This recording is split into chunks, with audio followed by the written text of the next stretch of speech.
This is 100% a spring delicacy. There are actually very few wild food books that cover this plant, and yet it is one of the most outstanding vegetables you can find out there. Oh, you actually like it?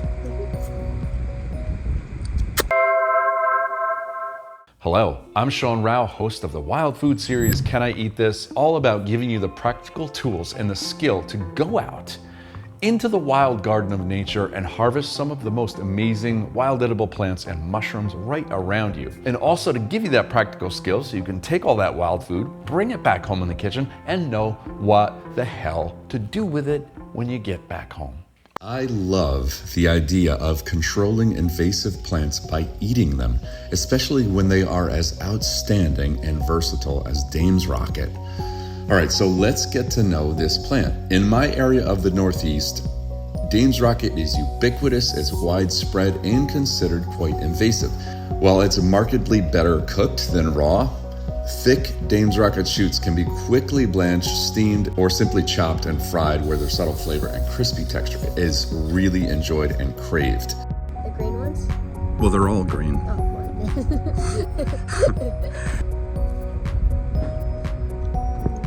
It's good. Are you lying? You're being for real, right? Now here's how to identify it. Of course, we don't want to get this confused with other plants, especially because we don't have the flower out when we're trying to gather the rosette and the shoots. It tends to thrive in areas that are so-called disturbed or waste places. It really varies. In the Northeast, it's found all over the place pretty much. It's in the brassica family, or also called the mustard family. So when this plant eventually goes to flower, you're gonna see that classic four-petaled flower that mustards are known for. Now, the flowers are usually white, pink, or purple. You can eat the flowers too. Now, the stems are quite hairy, and you can clearly observe this here.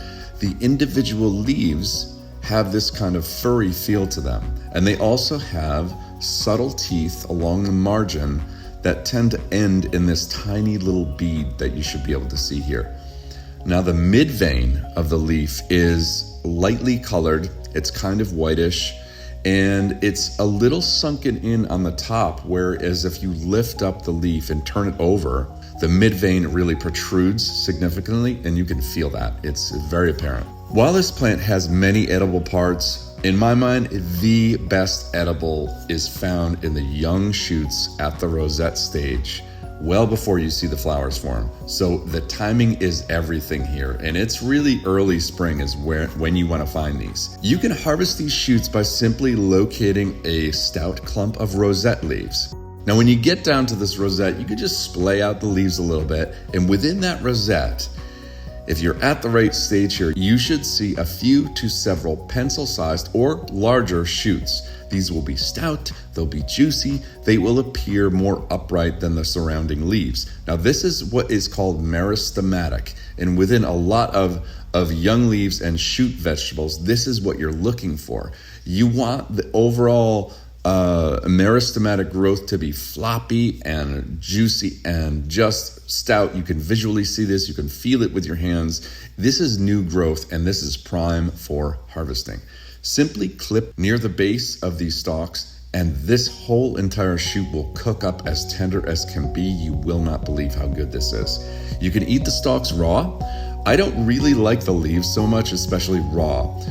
They are somewhat spicy, but the stalks themselves are very crispy and juicy when you get them this young, so you can eat them raw. It's totally fine and good. Just a quick pause here to say that if you are liking this video, if it is useful and helpful to you, please consider liking the video, subscribing to the channel. It definitely helps getting this video seen by other people who this might benefit as well. So thank you so much.